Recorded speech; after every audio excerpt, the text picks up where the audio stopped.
कि उन परिजनों में जो इतिहास का पन्ना ही नहीं बने, काले पानी की सजा, फांसी की सजा, पूरी जिंदगी जेल से लौट कर ही नहीं आए, ऐसे अनगिनत नाम हैं जो इतिहास का अक्षर नहीं बन पाए।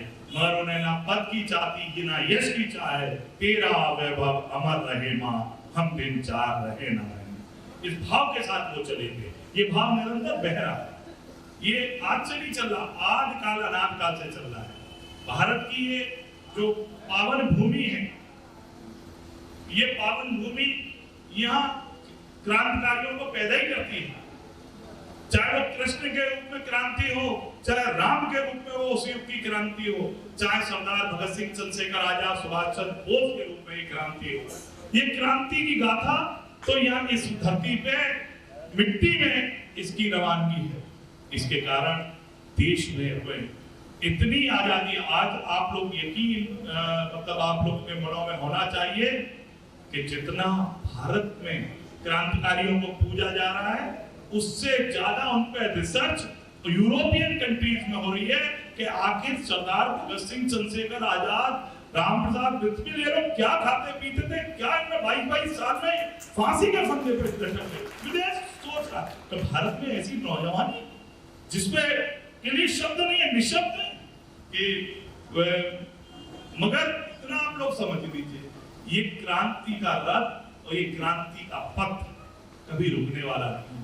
चाहे भरत के रूप में कोई चलाए, चाहे राम के रूप में चलाए, चाहे सुभाष चंद्र, चंद्रशेखर आजाद के रूप में चलाए, अशफाक उल्लाह खां के रूप में चलाए, ये निरंतर चलता रहे। महाराणा प्रताप शिवाजी के रूप में चला, निरंतर चल रहा है। सब लोगों की गौरवमयी गाथा है। आज ये अवसर एक हम लोगों के बीच में आया है कि जो आज नौजवान टीवी, फेसबुक, इंस्टाग्राम जरिए सब सोशल सिस्टम पर जुड़े हुए हैं, उनके अंदर भी राष्ट्र के प्रति अपने क्या कर्तव्य हैं और हमारे पुरखे कैसे थे, हमारे क्रांतिकारी बाबा कैसे थे, ये भाव उनके अंदर भी निर्मित हो। इसके पीछे इस कार्यक्रम का हेतु है कि हम लोग जब खड़े हों तो बड़ा गौरव की बात होती है। जब कभी हमारे यहाँ शहीद होते, जब भी युद्ध होता है तो हमें बड़ी खुशी होती है, हमारे चारवाटी का नौजवान शहीद होके तिरंगे में लिपट कर चारवाटी आता है, बाहर के अंदर आता है। ये वीर भूमि, यहाँ नौजवान सेना में जाता है और देश के लिए लड़ता है। राष्ट्र के अंदर हम लोगों का भाव अंदर खड़ा हो, ताकत खड़ी हो। और ईश्वर की ऐसी मैं एक बड़े प्रकांड विद्वान से बात कर रहा था, वो मुझे कुछ बता रहे थे, तो वो कह रहे थे कि ये मुगल काल और अंग्रेज काल के बाद भारत की 7.5 हट गई है। मैंने ये कैसे कि जब अमेरिका की धरती पे भारत माता के जयकारे के नारे लगने लगे तो ये 7.5 हट गई। परम वैभव पे भारत माता पहुंचने वाली। इतिहास का विद्यार्थी हूं तो इतिहास से एक बात शुरू करता हूं कि हमारा बहुत प्रसिद्ध एक गीत है कि हम करें राष्ट्र आराधना। हम अपने राष्ट्र की आराधना करें। कैसे करें? अपने अतीत को पढ़कर, अपना इतिहास उलटकर हम करें राष्ट्र का चिंतन, हम करें राष्ट्र आराधन, हम करें राष्ट्र आराधन। जब अपने इस पावन देश की आराधना हम करना चाहें, देशभक्ति का भाव लाना चाहें, तो हमारे लिए सबसे महत्वपूर्ण चीज हो जाती है कि हम अपने अतीत को उल्टें और अपने इतिहास को पढ़ें, और वो इतिहास जो हमारे आसपास है। अभी राज बहादुर जी भाई साहब जिस संस्था का नाम ले रहे थे, इतिहास संकलन समिति, मेरे पास उसका प्रांत स्तर का काम है। वो संस्था बनी इसीलिए है कि इस क्षेत्र के कितने युवा साथी मेरे ऐसे बैठे होंगे, यहाँ पर बच्चे बैठे होंगे, भाई बैठे होंगे, जिनका आज सम्मान हुआ है, वो सोच रहे होंगे इनका सम्मान क्यों हो रहा है, ये कौन है। सब लोग आपको हो सकता है अड़ोस पड़ोस के लोग भी ना जानते हो, और जैसा कि राज बहादुर जी वैसे बता रहे थे कि एक तो परिवार के सदस्य नहीं जान रहे थे कि उनके बाबा ने क्या किया। ये बहुत बड़ा षड्यंत्र हमारे देश में हुआ अंग्रेजों के बाद, अंग्रेजों की मानसपुत्र होने के, कि हमारे बच्चों को सही इतिहास नहीं दिया। यहाँ बैठे हुए सज्जन ने भी सम्मान के समय मुझे बताया कि उनके बाबा को काले पानी की सजा हुई। काले पानी की सजा समझते हैं, अंडमान में भेज दिया गया, जहाँ पर वीर सावरकर को भेजा गया था। इतिहास में कहीं नाम नहीं। उनके बारे में हम और हमारे समाज के लोग आज जान पा रहे हैं और जिनको बड़े आराम से आगा खां महल में रखा गया और महलों में सजा होती थी, वो हमारे देश के या तो राष्ट्रपिता बन गए या प्रधानमंत्री बन गए या कोई और नेता बन गए। हमारे इतिहास से हमें दूर रखा गया। भारत सरकार और भारत सरकार की ये संस्था centre for advance research on development and change अब इस काम को कर रही है कि हमारे सही इतिहास को उजागर करना जरूरी है। इस क्षेत्र का इतिहास बहुत महत्वपूर्ण है। ग्वाल बाबा का मंदिर है और उसके साथ में उसके किले बना हुआ किला, जगनेर का किला किताबों में पढ़ाया जाता है पूरे देश में। ये जगनेर का महत्व है। आप उस स्थान के लोग हो जिसको पूरे देश में पढ़ाया जाता है। और जगनेर का किला तो देखने भले ही लोग कम आते हो, लेकिन आगरा का किला जिसको सैकड़ों लोग हजारों लोग रोज देखते हैं, उससे कम से कम 500 साल पहले का बना हुआ है। और किसने बनवाया है? जिनके गीत हम गाते हैं आला बुदल के मामा ने, उनका किला। और वहीं के उसी समय के ग्वाल बाबा, उस क्षेत्र में हम रहते हैं, उस क्षेत्र के वीरों की भूमि को नमन करता हूं, अभिनंदन करता हूं। आप सबका अभिनंदन। दूसरा एक सरहदी का यहाँ पर नाम जिक्र आ रहा है, तो यहाँ से करीब 8-10 किलोमीटर की दूरी पर है। एक सरहदी की घटना आपको सुना देता हूँ, बहुत से लोग जानते होंगे, जो बुजुर्ग होंगे। 1930 में नमक आंदोलन चलाया था महात्मा गांधी ने। उसमें सरहदी और जगनेर के लोगों ने बहुत बढ़ चढ़ के भाग लिया, क्योंकि नमक का आंदोलन चला था समुद्र के किनारे और यहाँ पर समुद्र है नहीं, तो जिन जिन स्थानों पर खारा पानी होता था वहां नमक बनाया गया, तो सरहदी और यहाँ पर भी बनाया गया। सरहदी के जिन 2 वीरों का आज यहाँ नाम लिया गया, एक परिवार का सम्मान होता था लेकिन वो हो नहीं पाया, आगरा जाके किया जाएगा। गजाधर सिंह जी का परिवार, उस परिवार ने बड़ा जोश दिखाया। उनके साथ थे जंगजीत सिंह। ये दोनों ने नमक बनाया।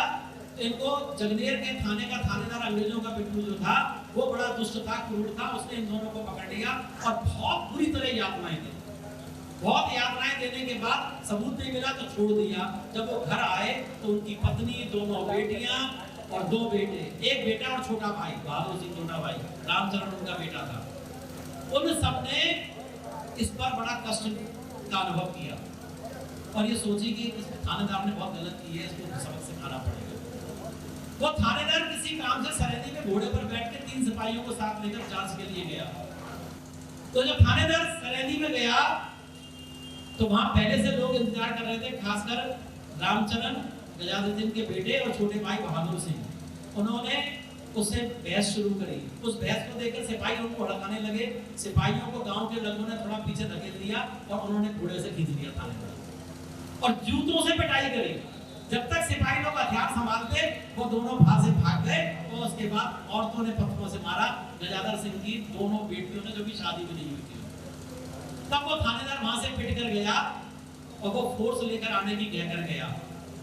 लेकिन जब वो फोर्स लेकर आया, उस समय पहले से गांव पूरा तैयार था और वो गांव प्रधान थे उस समय, शायद प्रभु दयाल जी, ऐसा कुछ नाम मैंने किताब में पढ़ा है। वो प्रभु दयाल जी को साथ लेकर पकड़ने जा रहा था। प्रभु दयाल जी ने कहा जो हो गया भूल जाओ, तुम लोग सामने रहोगे। उसने कहा नहीं, मैं तो पकड़ूंगा। वो गाली गलौज करता हुआ जब उनके घर की तरफ जा रहा था तो रास्ते में मंदिर के पुजारी के साथ सब लोग इकट्ठे हो गए। पुजारी ने कमर से पकड़ के थानेदार गिरा लिया, उसकी हड्डियां तोड़ दी गई। इतना पीटा गया उस थानेदार, क्योंकि वो अंग्रेजों का गुलाम था, अंग्रेजों का पिट्ठू था। और जब वो थानेदार पिट गया तो उसके बाद सरहदी गांव की एक विद्वान व्यक्ति है इंद्रपाल सिंह जी, कुछ लोग जानते होंगे, महाराष्ट्र में रहते हैं आजकल। उन्होंने एक आलेख लिखा है, उसमें लिखा है कि हमारे सरहदी और आसपास एक लोकगीत प्रचलित हो गया। वो लोकगीत था, अब डर काहे को भरतार सरहदी में पिट गयो थाने। ये सुना है लोकगीत आप लोगों ने? स्थानीय कभी नहीं सुना था? किसी दादी नानी से पूछना, वो जरूर गाती होंगी इस गीत को। यहाँ गीत चलता है, दोनों गायक मंडलियां यहाँ पर है, वो इस गीत को ढूंढ के कहीं ना कहीं गाए जरूर। अब डर काहे को भरतार सरहदी में पिट गयो थानेदार। ये लोकगीत किताबों में दर्ज है, ये इतिहास की बात है। ऐसे इतिहास की भूमि पर सरहदी और जगनेर की भूमि को नमन करता हूँ, आप सबका अभिनंदन करता हूँ।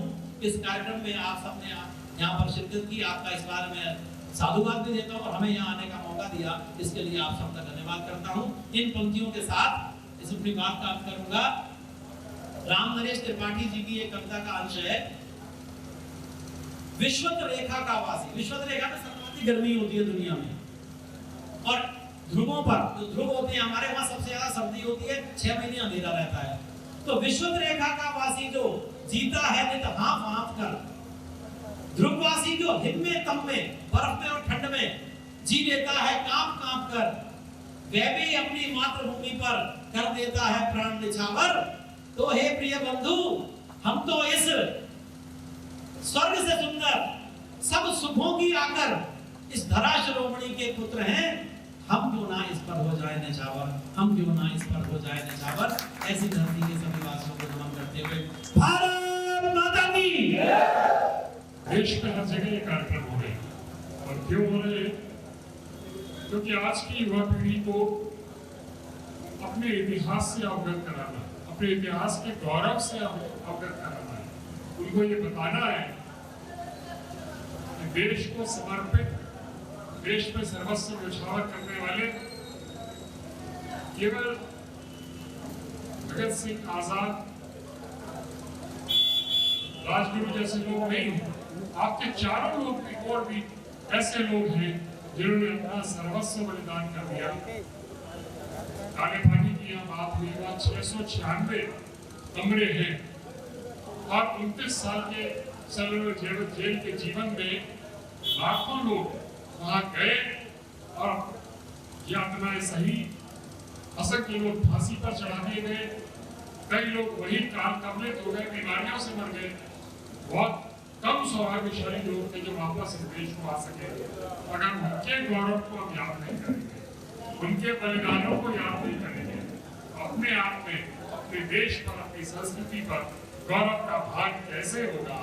इसलिए ये कार्यक्रम आपके बीच आयोजित किया। आप अपने चारों ओर के इतिहास को जाने और वहाँ ढूंढे। ऐसे लोग भी थे जिन्होंने नाम की परवाह नहीं की, जिन्होंने पुरस्कार की परवाह नहीं की और उन्होंने सर्वस्व देश पर न्यौछावर किया। वे हमें प्रेरणा देते हैं, वही हमारे प्रेरक तत्व है। उनका आदर और सम्मान और पुण्य स्मरण हमको बहुत दूर तक ले जाएगा। मैं एक बात कहता हूँ कि हमारी संस्कृति में नहीं, स्वतंत्रता संग्राम के सेनानियों को याद किया, उनके आस के परिजनों का सम्मान किया। हम सब प्रेरित हुए। आप सबको नमन, इस वीरांगना धरती को नमन, भारत माँ को नमन और बहुत आभार मुझे यहाँ आने का अवसर मिला। जय हिंद, जय भारत।